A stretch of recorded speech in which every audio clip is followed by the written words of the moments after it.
하나님 말씀은 연계시록 4장 1절에서부터 11절까지 말씀입니다. 2일 후에 내가 보니 하늘이 열린 문이 있는데 내가 들은 바 처음 내게 말하던 나팔 소리 같은 그 음성이 가로되 이리로 올라오라. 이후에 마땅히 될 일을 네게 보이리라 하시더라.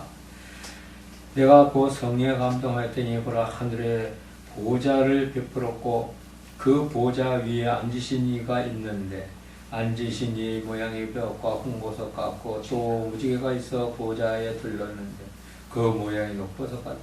또 보좌에 둘러 24 보좌들이 있고 그 보좌들 위에 24 장로들이 흰옷을 입고 머리에 금면류관을 쓰고 앉았더라. 보좌로부터 번개 음성이 대성이 나고 보좌 앞에 7 등불 켠 것이 있으니 이는 하나님의 7명이라. 보좌 앞에 수영과 같은 유리 바다가 있고 보좌 가운데와 보좌 주위에 네 생물이 있는데 앞뒤에 눈이 가득하다.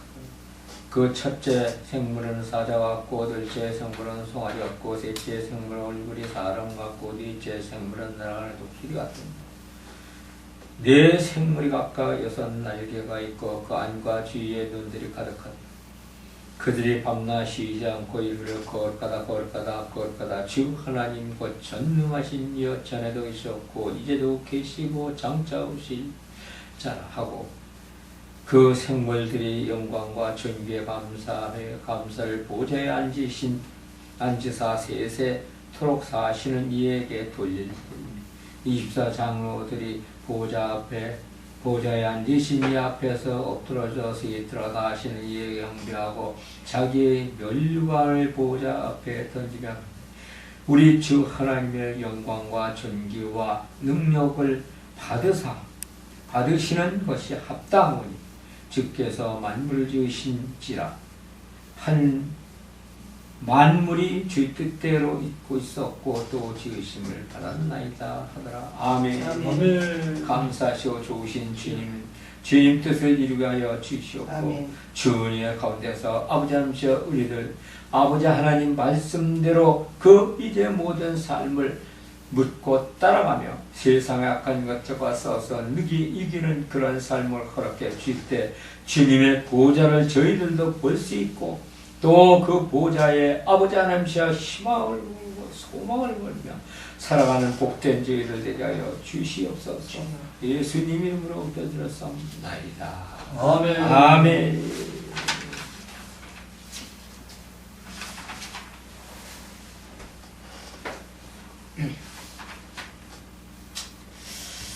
하나님 말씀 오늘의 제목은 보좌의 능력입니다.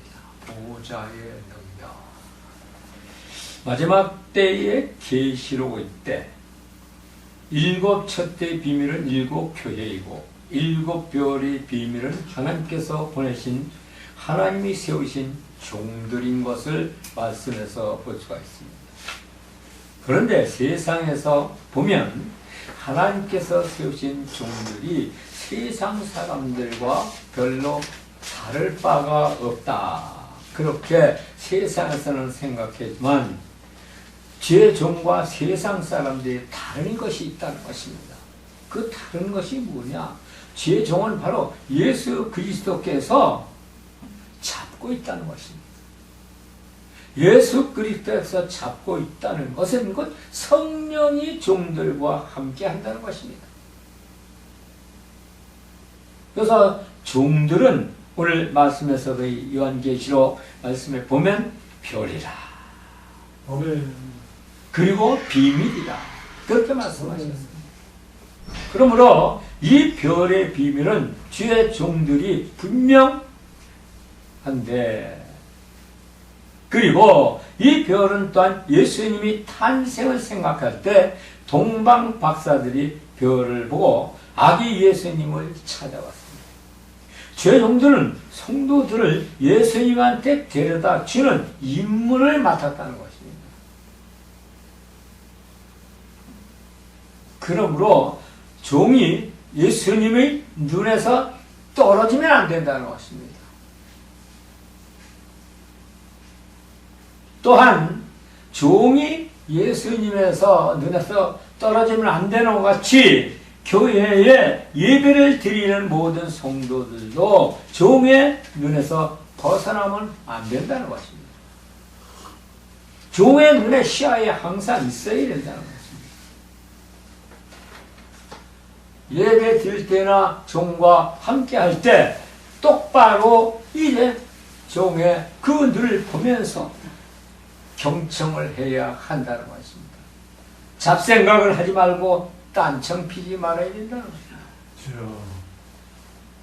그런데 오늘날에 우리 이제 하나님을 믿는 백성들이라 할지라도 종을 그렇게 이제 종의 모든 것에 경청하고 이제 똑바로 쳐다보면서 하나님의 말씀 듣기를 원하는 사람들이 얼마나 있냐 하는 것입니다.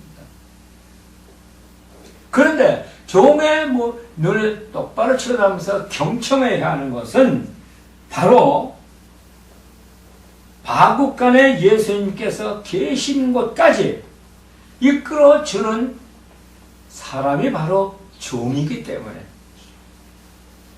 그래서 종과 함께 할 때 예수님 앞에 갈 수가 있다는 것입니다. 예수님과 만날 수가 있게 되는 것입니다. 자, 계시록 4장 1절에 보면 이리 올라오라. 2일 후에 교회 시대가 끝나고 종말론의 시대가 시작되는데, 이 다니엘 시대의 한 일인 환란 시대가 시작되는 시점을 여기서 이야기하고 있습니다. 그리고 그 시점은 마지막 때의 환란으로 시작을 하겠다고 하시면서 하신 일에 뭐냐? 7인과 7대접으로 환란을 시작합니다. 7인과 7대접, 종말의 심판의 도구로 이제 쓰여질 것으로서 우리는 이러한 일들을 맞이하면서 어떠한 신앙 상태를 가져야 하느냐 이겁니다. 예수님과 함께하는 신앙을, 주의 종과 예수님 앞에 부끄러움 없는 그런 신앙을 가져야 된다는 것입니다. 우리는 7개의 생활 중에서 빌라델피아의 교회 생활을 잘 하여서 이 일 후에 일어날 휴거 때 예수님을 부끄러움 없이 맞아야 한다는 것입니다. 다니엘서의 70일의 마지막 한 일에는 이스라엘 백성과 예루살렘 성전이 맞물려 민감하게 돌아간다는 것입니다. 7년 대환란이 시작되면 성전이 먼저 회복되는데, 지금 이스라엘 성전은 이슬람 교도들이 정복하고 있습니다. 그래서 이 성전에서 이슬람 교도들을 몰아내려면 세계 3차 대전이 일어난다는 것입니다. 그러므로 이스라엘도 미국도 손을 대지 못하고 있다는 것입니다. 7년 대환란 때는 다니엘서에서 바로 이제 왔는데, 다니엘서의 70일에 중 69일에는 기름 부은 자가 끊어져서 세계 여러 나라로 흩어졌다는 것입니다. 그리고 그 후 유대인들은 세계 대2차 대전 때 히틀러로부터 수많은 사람이 죽어갔습니다. 그리고 그 죽음은 예수님을 십자가에 못 박은 대가가 이렇게 크게 돌아왔다는 것입니다. 마태복음 27장 25절에 보니까 백성이 다 대답하여 가로되 그 피를 우리와 우리 자손에게 돌릴지어다. 예수님을 십자가에 못 박는 그 피 흘림, 그것을 다 우리와 우리 자손에게 돌릴지어다. 그러니까 이스라엘이 망할 수밖에 없는 거예요. 유대 백성들이 흩어지고. 이에 바라바는 저희에게 놓아주고 예수는 책찍질하고 십자가에 못 박게 넘겨주니라. 그랬습니다. 유대인들이 예수님을 십자가에 못 박은 후 로마 티토스 장군이 내려와서 예루살렘을 완전히 장악을 한 후에 핍박을 가함으로 세계 도처에 피난을 떠나기 시작했습니다. 그 핏값을 우리와 우리 후손에게 돌리게 하소서. 그 핏값을 치르기 시작하는 것입니다. 유대인들은 전 세계에 흩어졌습니다. 종말은 적그리스도가 나타난 후에 온다는 것입니다. 7년 대환란 중에 점산년 동안에 서로가 서로를 죽인다는 것입니다. 이때 유대인과 적그리스도가 좋은 관계를 맺는다는 것입니다. 그리고 적그리스도는 먼저 어떤 일을 하느냐? 정치 통일을 이룹니다. 문화 통일을 이룹니다. 경제 통일을 이루며 이때서부터 완전히 불법의 자식이 나타난다. 7년 대환란에 나타난 7인과 7나팔과 7대정등이 바로 7년 대환란 때 나타납니다. 하나님께서는 사도 바울 선생을 불러서 영계로 일어날 일을 미리 보여주셨다는 것입니다. 바로 마지막 때에 그 일을 보여주셨습니다. 고린도후서 12장 1절을 보면 무익하나마 내가 부득불 자랑하노니 주의 환상이 계시를 말하리라. 내가 그의 그리스도 안에 있는 한 사람을 아노니 14년 전에 그가 셋째 하늘에 이끌려 간지라. 그가 몸 안에 있었는지 몸 밖에 있었는지 나도 모르거니와 하나님은 아시느냐. 3절에 보니까 내가 이런 사람을 아노니 그가 내 몸 안에 있었는지 몸 밖에 있었는지 나는 모르거니와 하나님은 아시느냐. 4절에 그가 낙원으로 이끌려 가서 말할 수 없는 말을 들었으니 사람이 가히 이루지 못할 말이로다. 그렇게 말씀하시고요. 사도 바울 선생은 이렇게 하늘로 불러 올라가서 영계 곧 3차원의 세상을 보고 왔다는 것입니다. 계시록 4장 1절에 2일 후에 이 말씀은 2일 후에 지상의 교회 후 휴거가 시작된다는 것입니다. 그래 사도 바울 선생을 불러 올라가서 바로 이 모습을 보여주셨다는 것입니다.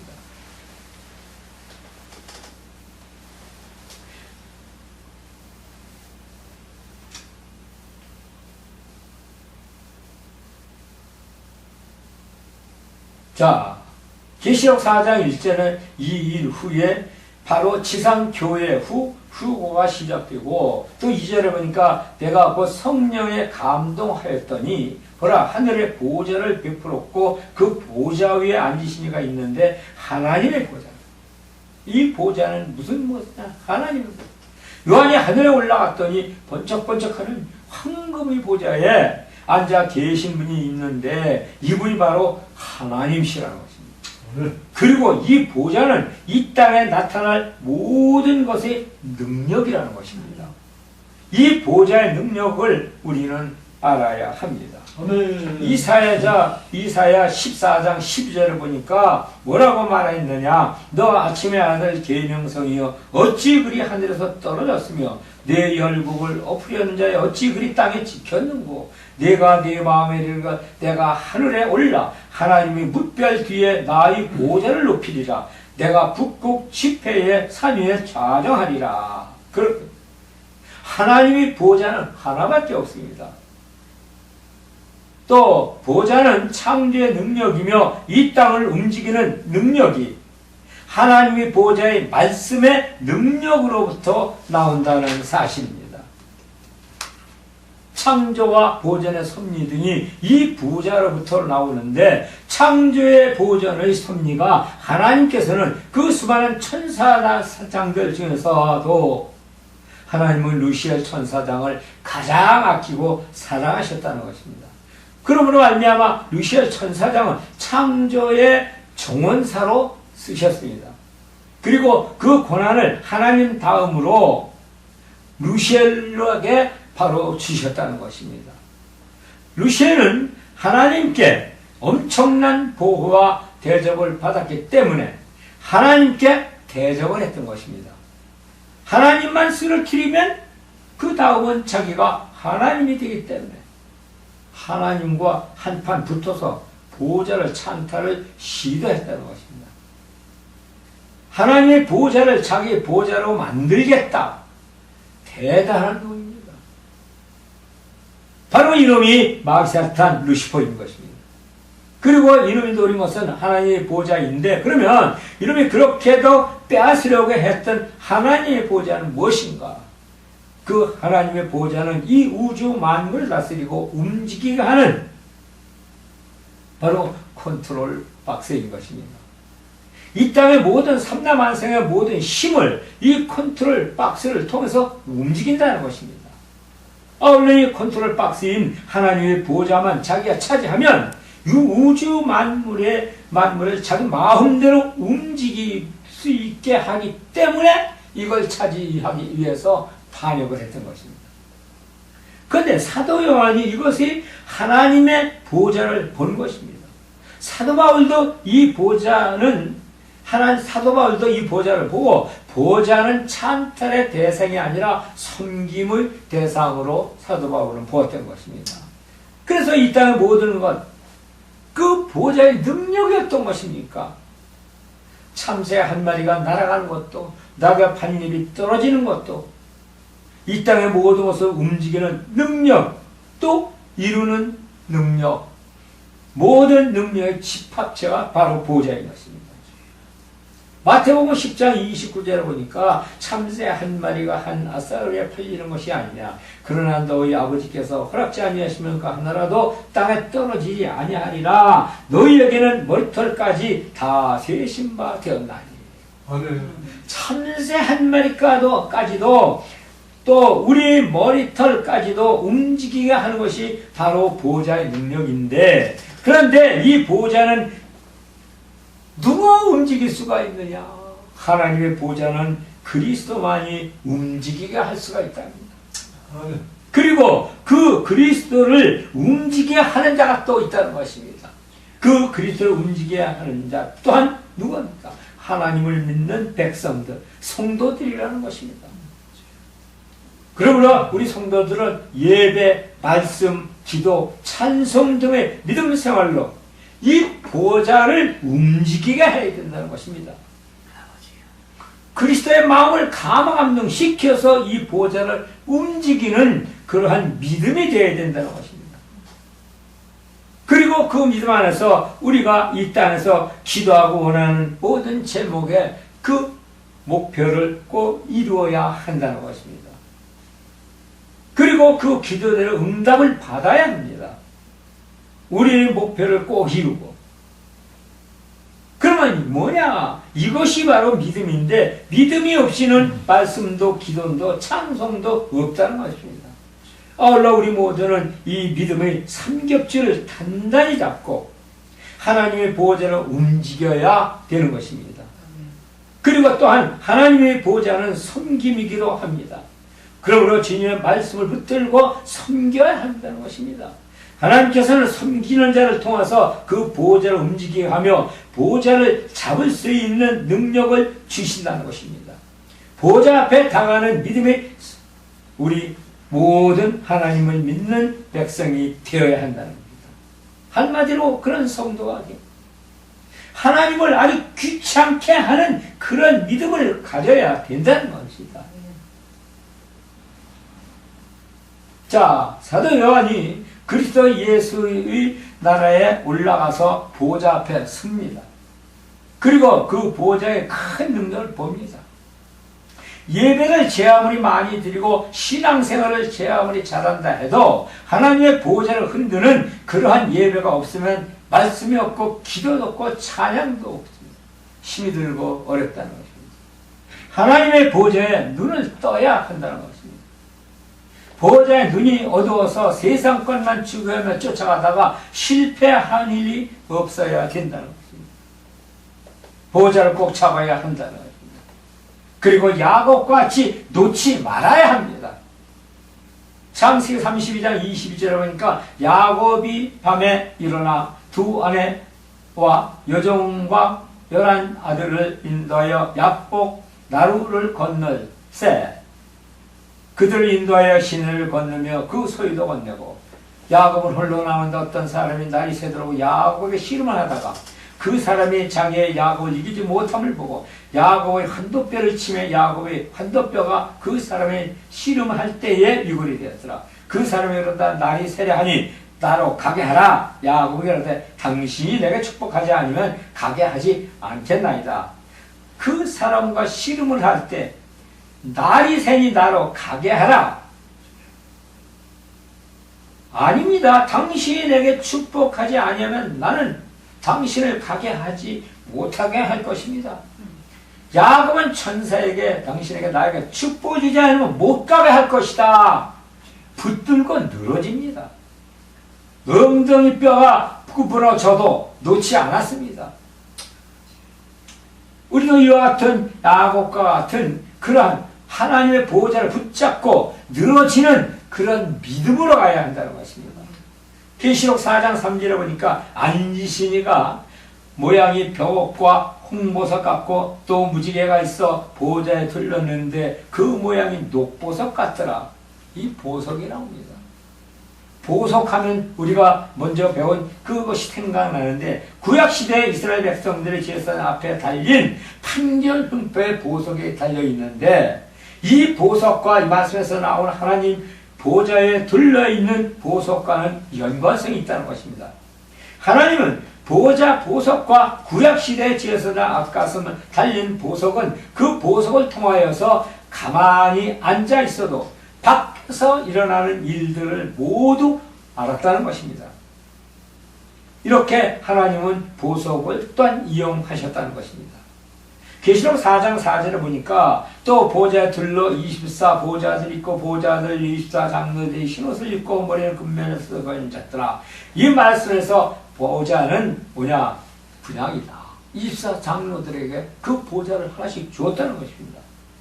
우리도 이러한 이제 보좌를 분양받을 수 있는 또한 그런 믿음을 가져야 한다는 겁니다. 하나님으로부터 24 보좌와 24 장로는 신약시대의 12제자, 구약시대의 12지파라고 주석에는 기록되어 있는데 그러면 신약시대의 12제자, 구약시대의 12지파를 합한다면 24 장로가 맞는데 그런데 여기서 문제가 있다는 것입니다. 무슨 문제냐? 사도 요한은 12제자 중에 한 사람인데 그런데 사도 요한이 24 장로들을 보고 있다는 것입니다.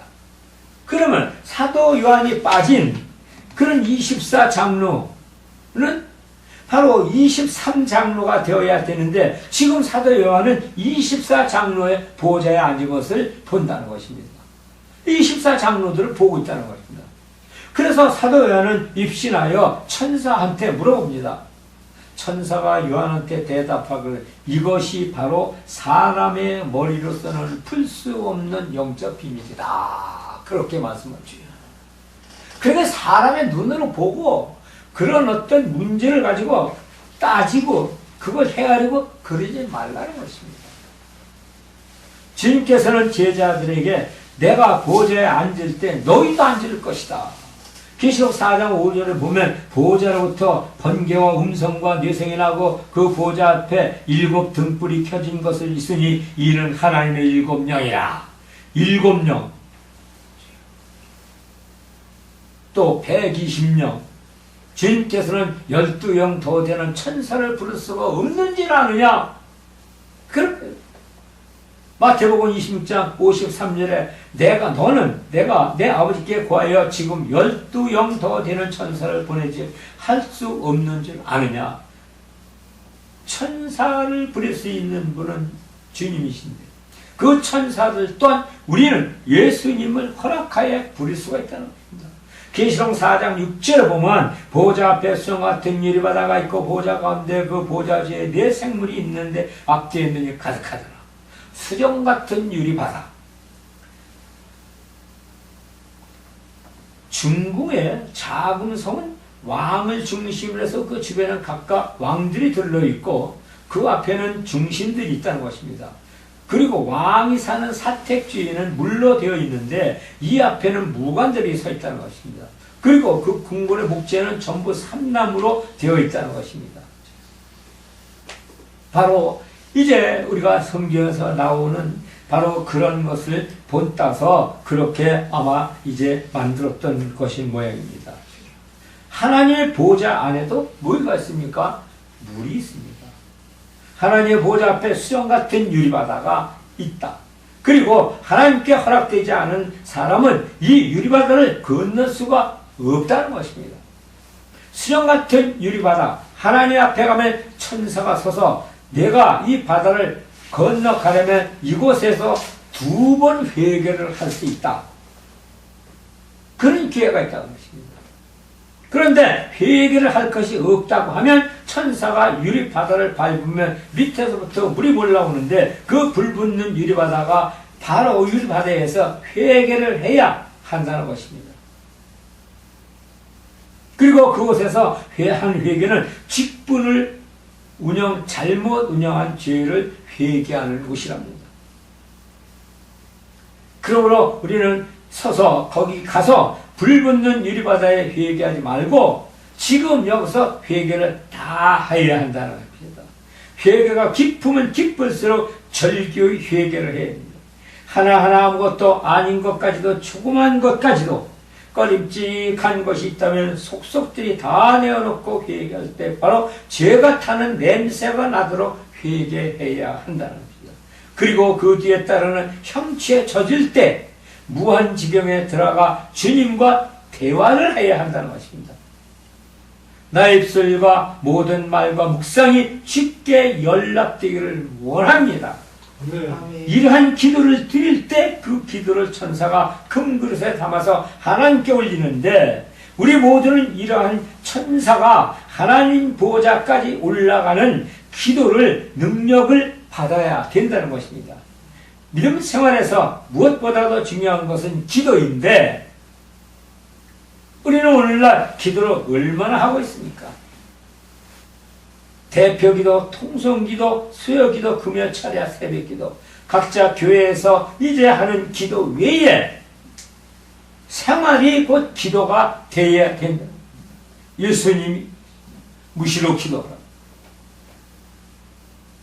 기도의 불을 절대로 꺼트리지 말아야 된다. 성도에 있어서 기도의 불이 꺼지면 그 믿음은 죽은 믿음이라는 것입니다. 계시록 8장 2절 3절에 보니까 또 다른 천사가 와서 제단 곁에서 금향로를 가지고 많은 향을 받았으니 이 모든 성도들이 기도들과 합하여 보좌 앞에 금단에 드리고자 함이라. 향연이 성도의 기도와 함께 천사의 손으로부터 하나님 앞에 올라가는지라. 그렇죠. 우리가 기도할 때 천사가 반드시 온다. 기도하는 그걸 계속 담아서 하나님께 올린다는 것입니다. 계속 담아서. 그 담아서 올리는 그런 아름다운 향의 피향기로 피어나는 기도가 되겠다. 계시록 4장 6절에는 보면 보좌 앞에 수정 같은 유리바다가 있고 보좌 가운데 보좌 주위에 네 생물이 있는데 앞뒤에 눈이 가득하더라. 이 네 생물.